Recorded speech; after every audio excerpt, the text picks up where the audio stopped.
하나님 말씀 함께 보겠습니다. 시편 1편 1절에서 6절 말씀 함께 보시겠습니다. 시편 1편입니다. 1절에서 6절까지 한 절씩 교독하도록 하겠습니다. 복 있는 사람은 악인들의 꾀를 따르지 아니하며 죄인들의 길에 서지 아니하며 오만한 자들의 자리에 앉지 아니하고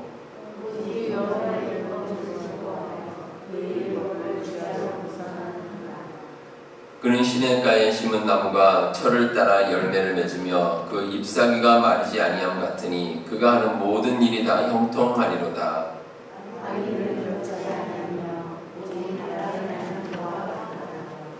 그러므로 악인들은 심판을 견디지 못하며 죄인들이 의인들의 모임에 들지 못하리로다.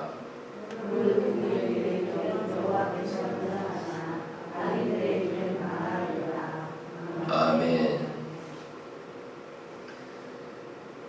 우리 여러분들은 지금 살고 있는 삶이 어떻다고 생각하십니까? 사는 것이 행복하다고 생각을 하십니까? 사람마다 자신의 삶에 대한 생각이 다 다릅니다. 어쩌면 삶이 행복하냐 그렇지 않느냐 여기에 대해서 상당히 주관적인 질문입니다. 그래서 우리가 겉으로 보기에는 참 행복해 보이는데 실상 본인은 또 행복하지 않다고 느낄 때도 있고, 또 반대로 겉으로 보면 그다지 행복하지 않다고 보이는 사람인데 또 본인은 행복하게 사는 사람도 있습니다. 개인뿐 아니라 한 나라도 그렇습니다. 가난한 나라지만 삶에 대한 만족도가 아주 높은 나라가 있습니다. 오래전에 각 나라별로 얼마나 그 나라 국민들이 행복을 느끼고 살아가는가 여기에 대해서 조사한 적이 있습니다. 근데 당시에 가장 행복하다고 응답한 그런 나라 가운데 하나가 이 방글라데시라는 나라였습니다. 근데 방글라데시는 이제 아시아에 있는 나라인데 가장 가난한 나라 가운데 하나입니다. 그래서 이제 조사 결과에 따라서 이제 사람들이 느끼는 행복과 실제 삶이 좀 다를 수 있겠다라는 것을 또 볼 수가 있었습니다. 근데 물론 이런 얘기도 있습니다. 그 조사 방법이 좀 문제가 있다. 이런 얘기도 있었는데 왜 그러냐면 이 방글라데시에서 조사를 할 때 전화로 이제 조사를 됩니다. 전화를 걸어서 이제 응답하는 사람이 나는 행복합니다. 행복하지 않습니다. 이렇게 대답을 하는데 근데 방글라데시에 전화가 있는 집이 별로 없답니다.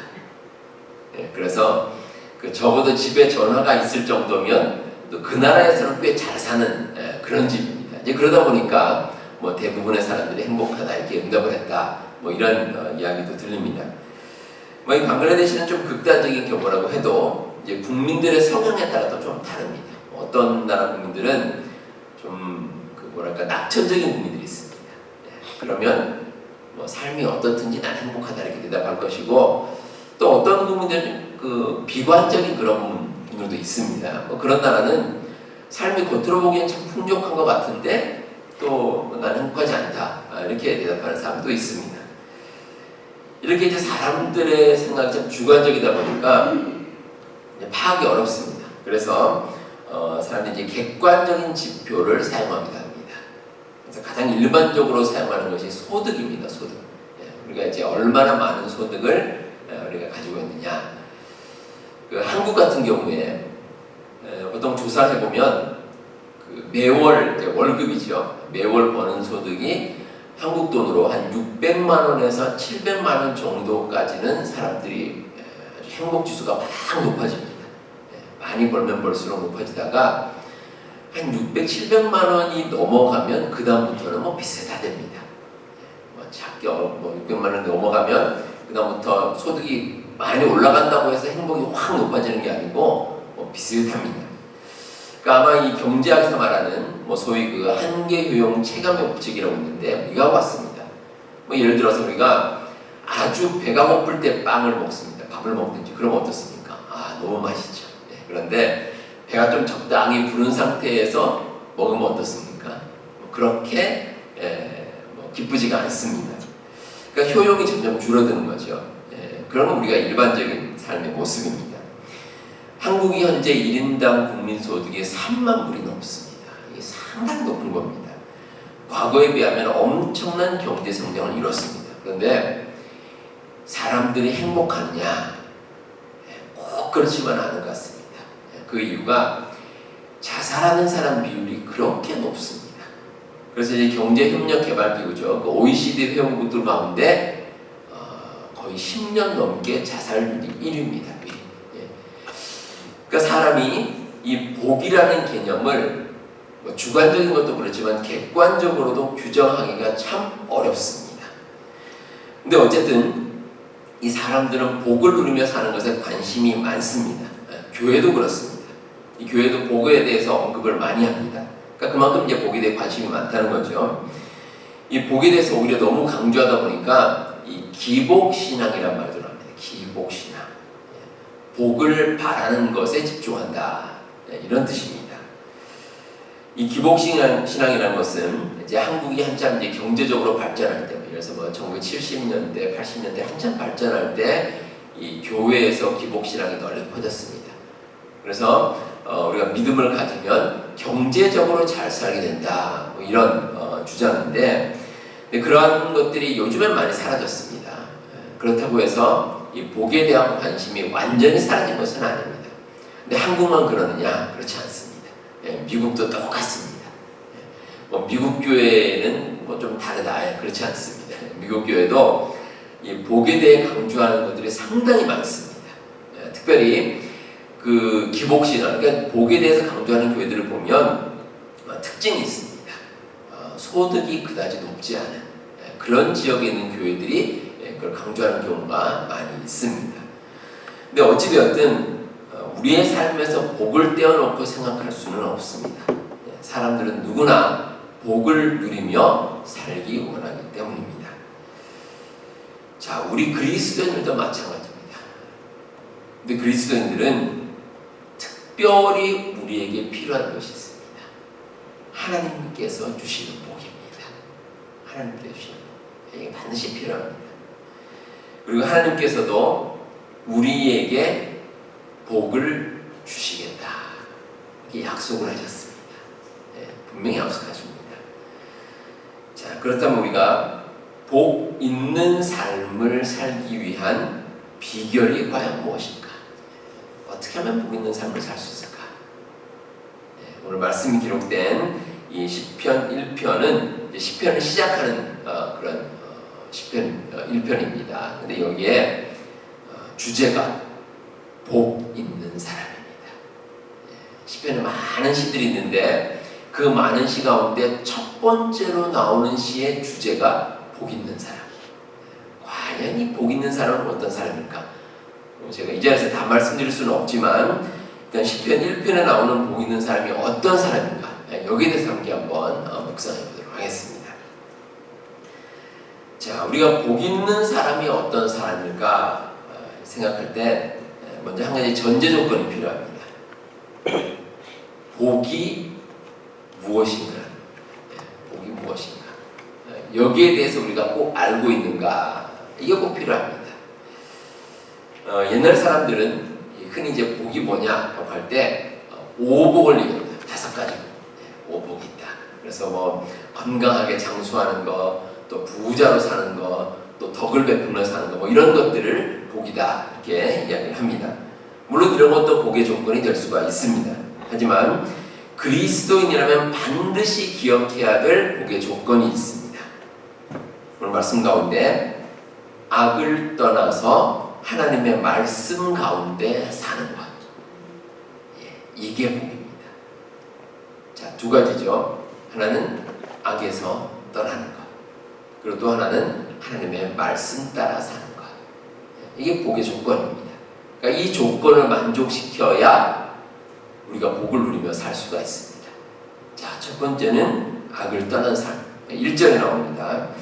복 있는 사람은 악인들의 꾀를 따르지 아니하며 죄인들의 길에 서지 아니하며 오만한 자들의 자리에 앉지 아니하고. 자, 한마디로 말하면 이제 악한 자들과 함께하지 않는, 그 악한 자들과 함께하지 않는다는 것은 악한 것에서 떠나는 겁니다. 완전히 떠나는 겁니다. 자, 좀 더 자세히 살펴보면 일단 악인들의 꾀를 따르지 말아야 됩니다. 악인들이 뭐라고 하든 거기에 귀를 기울이면 안 됩니다. 악인들에서 일단 떠나야죠. 근데 악인들의 꾀에 넘어가면 어떻게 되느냐? 그 다음으로 그들과 같은 길에 서게 됩니다. 그럼 어떻게 됩니까? 삶이 흔들리죠. 악인들과 같은 길에 서 있으면 삶이 막 흔들립니다. 잘못된 길로 빠져들면 빠져나오기가 참 어렵습니다. 자, 그런데 마지막 단계가 뭐냐? 악한 자들의 자리에 앉게 됩니다. 그렇게 털썩 앉아버리면 그 다음에는 도저히 방법이 없습니다. 악한 자들과 어울려서 악한 길에 완전히 빠지게 되고 그러면 복 있는 삶을 살 수가 없습니다. 자, 다음으로 이전에는 하나님의 말씀 가운데 사는 모습이 나옵니다. 자, 이 모습은 복 있는 삶을 꼭 가져야 될 모습입니다. 오직 여호와의 율법을 즐거워하여 그 율법을 주야로 묵상하는 자로다. 자, 이런 사람은 하나님의 말씀이 좋아서 늘 묵상하고 살아갑니다. 자, 여기서 주목해야 될 단어가 오직이라는 단어입니다. 오직. 오직. 반드시 강조하는 단어입니다. 정말 진실로 또 이런 뜻을 가지고 있습니다. 그래서 복 있는 사람은 다른 건 몰라도 하나님 말씀을 떠나서는 안 된다는 거예요. 하나님 말씀을 떠나지 말고 꼭 그 말씀을 붙들고 살아야 그 사람은 복 있는 삶을 살 수가 있습니다. 그래서 그런 사람이 언제 하나님 말씀을 붙드느냐? 2절에 보시면 언제입니까? 주야로, 밤낮으로 그런 뜻인데 뭐 어떻게 보면 우리의 일생 동안입니다. 우리의 일생 동안 하나님 말씀을 떠나지 않고 그 말씀을 꼭 붙들고 한평생을 살아갑니다. 구약성경에 보시면 이 복에 대한 그 단어가 이제 두 가지가 나옵니다. 근데 하나는 일반적인 하나님의 은총입니다. 그러니까 이 복은 모든 사람이 누립니다. 예를 들어서 우리가 햇볕이라든지 또 공기라든지 물이라든지 뭐 이런 것은 세상 모든 사람이 누리는 하나의 복입니다. 근데 그 복을 누가 주셨냐? 하나님께 주신 겁니다. 일반적인 복입니다. 근데 또 하나의 복은 악을 떠나 하나님의 말씀 가운데 사는 그런 사람이 받는 복입니다. 아주 특별한 복입니다.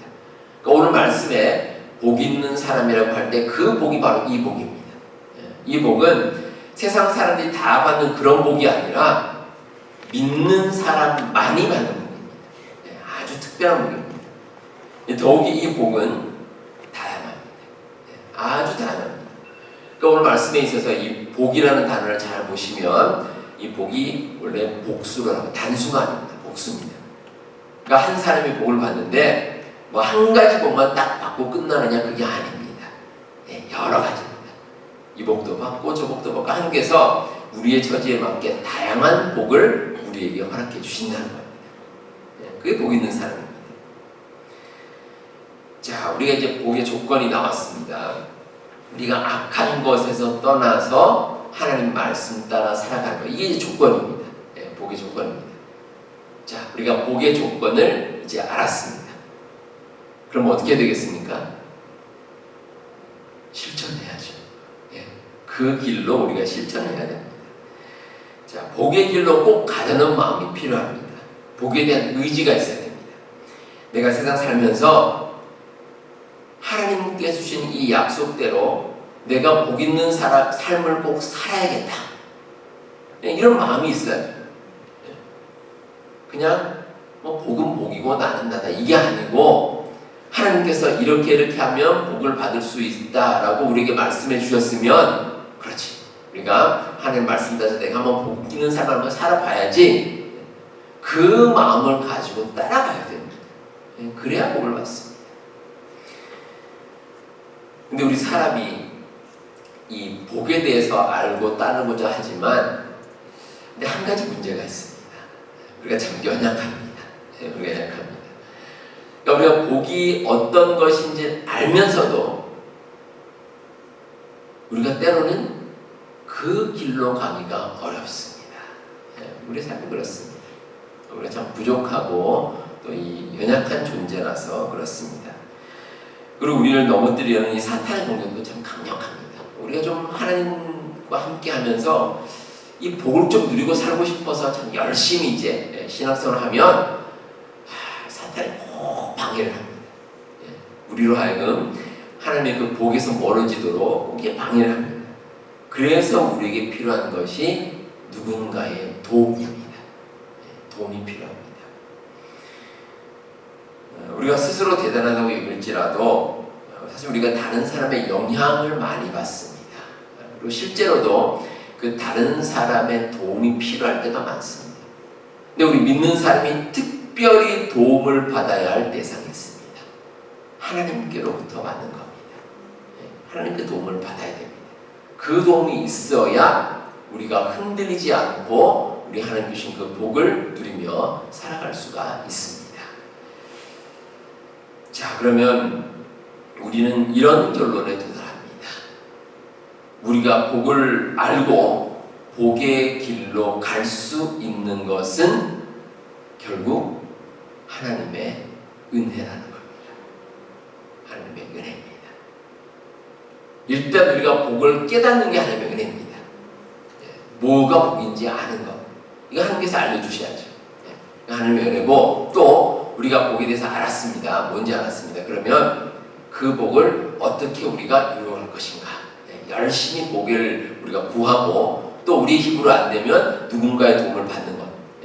그래서 사실 모든 것이 어떻게 보면 하나님께서 우리에게 은혜로 베풀으신 겁니다. 그래야 우리가 복을 받습니다. 자, 이렇게 하나님께 나아가려는 마음, 이 마음을 가질 때 우리에게 꼭 필요한 게 있습니다. 기도하는 것. 기도하는 것. 그러니까 이 복이라는 것이 여러분 하나님의 은혜이고 하나님의 도우심이라는 걸 깨달으면 그 우리가 간구해야죠. 하나님 우리에게 충만한 복을 내려주옵소서. 일단 뭘 기도해야 되느냐? 나 자신을 위해서. 여러분들 나 자신을 위해서 꼭 기도하셔야 됩니다. 이게 아주 중요합니다. 제가 엊그제 우리 금요 예배 시간에도 잠깐 말씀드렸는데, 여러분들 그 비행기를 타시면 그 비행기 출발하기 전에 안내 방송을 합니다. 그때 그 비행기 안내 방송할 때 비상 상황이 있을 때가 있습니다. 그 가운데 하나가 이제 비행기 내에 산소가 부족할 때, 그럴 때 산소가 부족한 산소 마스크가 이렇게 위에서 툭 떨어지죠. 자, 그러면 혹시 기억나십니까? 어떻게 해야 되는지? 뭐라고 안내 방송하죠? 자기 자신부터 먼저 하라고 합니다. 꼭 그렇게 얘기합니다. 자기 자신부터 산소 마스크를 탁 끼고, 그래서 호흡하는 것이 아주 편하게 된 다음에 그 다음에 주변을 돌아보라는 겁니다. 혹시 옆자리에 있는 사람이 산소 마스크를 제대로 못 끼거나 혹시 힘들면 도와주라는 겁니다. 누가 먼저 하라고요? 나 자신부터.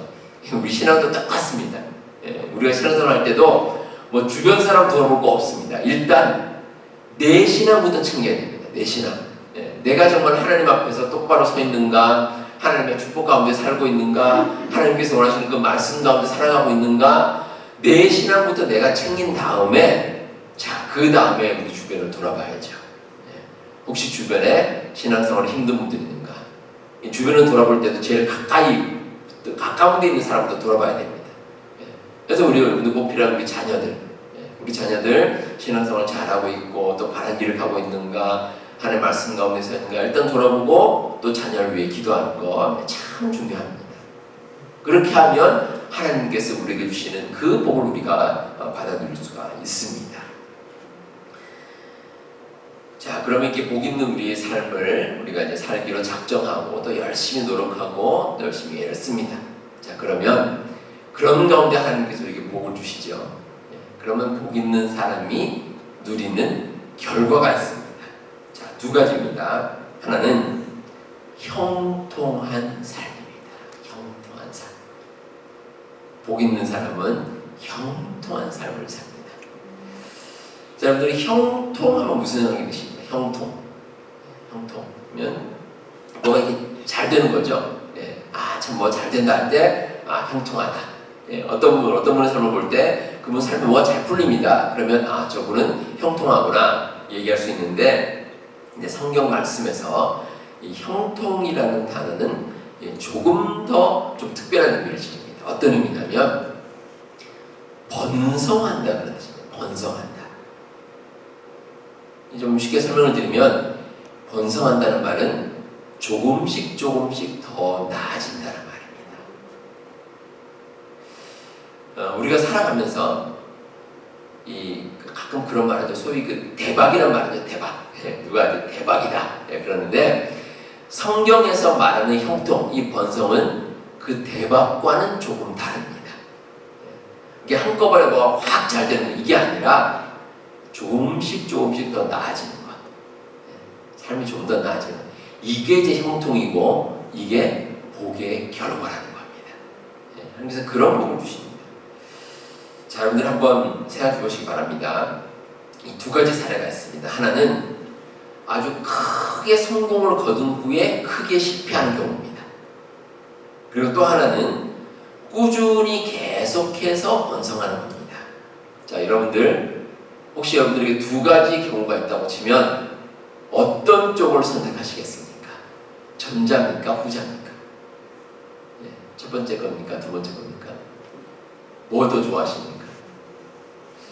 아마 두 번째 게 더 낫겠죠. 저도 두 번째 게 낫는데 혹시 여러분들 가운데 뭐 나는 나중에 뭐 크게 망할지언정 아주 대박의 기쁨을 한번 누려봐야겠다. 그런 분들 계실 텐데 근데 그렇지 않습니다. 큰 성공을 거둔 후에 크게 실패하면 그 얼마나 아픔이 크겠습니까? 그래서 조금씩 이렇게 더 나아지는 게 훨씬 더 낫습니다. 그리고 우리가 영적으로 신앙적으로 조금씩 더 나아지는 것이 훨씬 좋은 이유가 있습니다. 왜 그러냐면 이 사람이요 갑자기 큰 성공을 체험하면 교만해집니다. 그 자기가 잘나서 그런 줄 압니다.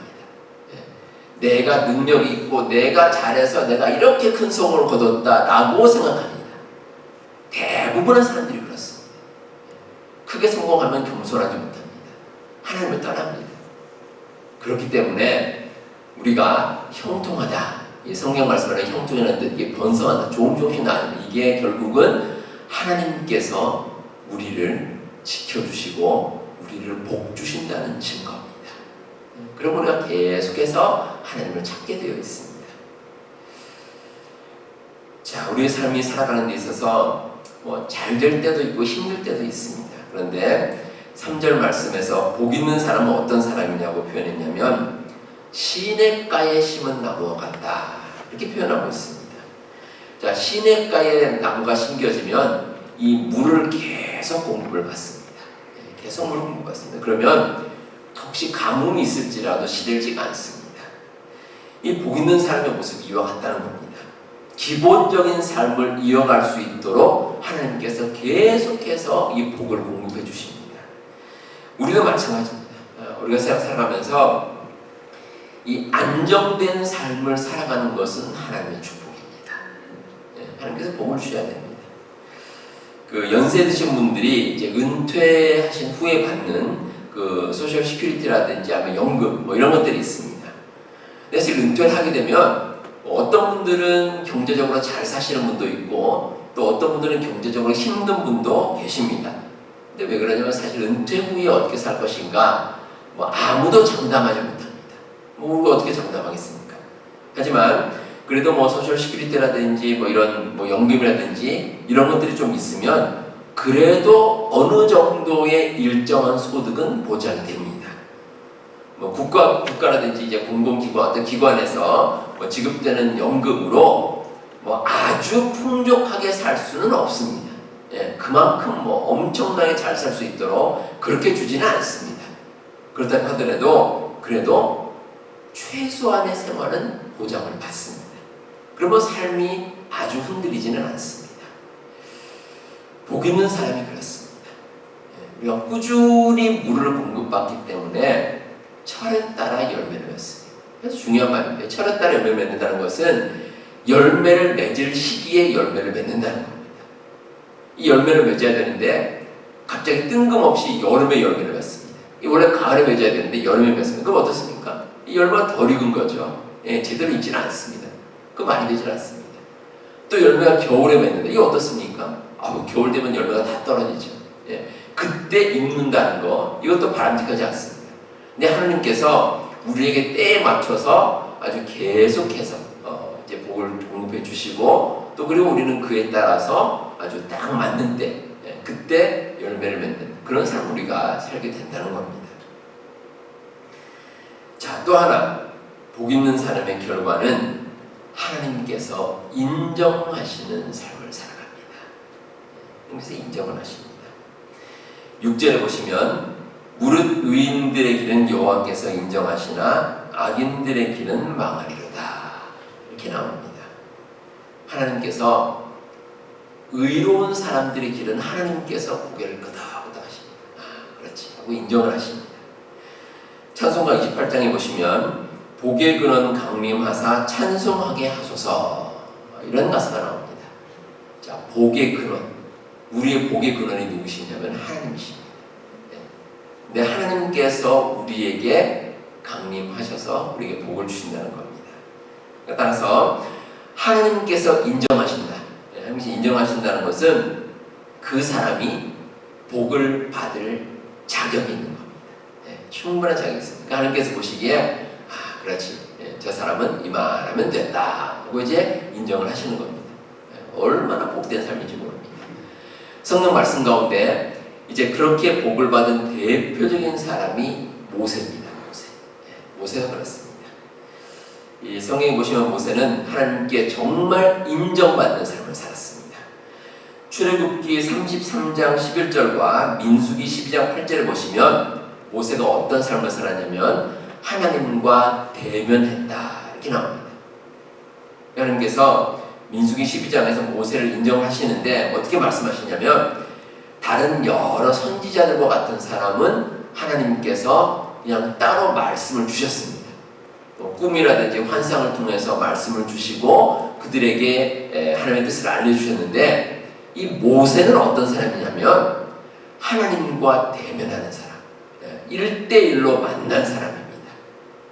자, 하나님을 그렇게 만나면 어떻겠습니까? 하나님을 너무 잘 알겠죠. 하나님도 모세를 너무 잘 알고 모세도 하나님을 잘 알고 이제 그런 사람은 결국 하나님의 마음이 내 마음이 되는 겁니다. 그러니까 하나님을 딱 보면 어떤 사람 어떤 존재인지 알게 되고 하나님께서 어떤 사람을 보면 그 사람은 어떤 사람에게 서로 너무 잘 아는 겁니다. 그럼 어떻겠습니까? 인정받는 삶이죠. 하나님께 인정받고 축복받고 그런 삶을 살게 된다는 겁니다. 오늘 말씀에 나오는 정말 하나님의 복받는 사람이 하나님의 인정을 받는 사람. 복받는 사람이 하나님 앞에서 형통한 삶을 살고 또 인정받고 그 얼마나 좋습니까? 그런 삶을 살 수 있게 된다는 겁니다. 자, 우리 사랑하는 성도 여러분, 사람들은 누구나 이 복을 원합니다. 복 받기를 원합니다. 그런데 우리가 복을 받는 삶을 살려면 일단 그에 맞는 자격이 필요합니다. 복이 무엇인지를 알고 그 복을 원하는 삶을 살아야 되고 또 그런 삶을 살게 되면 우리의 삶이 형통해지고 하나님께서 인정하신 그런 귀한 삶을 살아갈 수가 있습니다. 우리 성도 여러분, 정말 하나님과 동행하시면서 복에서 떠나지 마시고 또 삶의 모든 순간에 하나님의 놀라운 복이 여러분과 함께 하시는 그런 은혜로운 삶을 사시기를 주님의 이름으로 축복합니다. 기도하겠습니다. 하나님 아버지 감사합니다. 저희들이 이 세상 살아가는 가운데 정말 악에서 떠나서 하나님의 말씀 따라 사는 그런 삶이 되게 하시고 또 날마다 복을 누리며 사는 우리들의 삶이 되게 하여 주시옵소서. 또 그를 통해서 우리가 받은 복을 널리 나누게 하시고 우리가 복의 근원이 되는 그런 축복받는 삶을 사는 우리 모든 성도님들 다 되게 하여 주시옵소서. 이 시간에도 엎드려 기도하는 우리 교우들의 기도를 들어주시고 응답하여 주옵소서. 간절한 마음의 소원을 이루어주시고 저희들이 하루하루 살아가는 가운데 늘 하나님의 은혜 가운데 거하게 하시고 또 그를 통해 하나님께 영광 돌리며 살아가는 우리 모든 교우들 다 되게 하여 주시옵소서. 예수님 이름으로 기도하옵나이다. 아멘.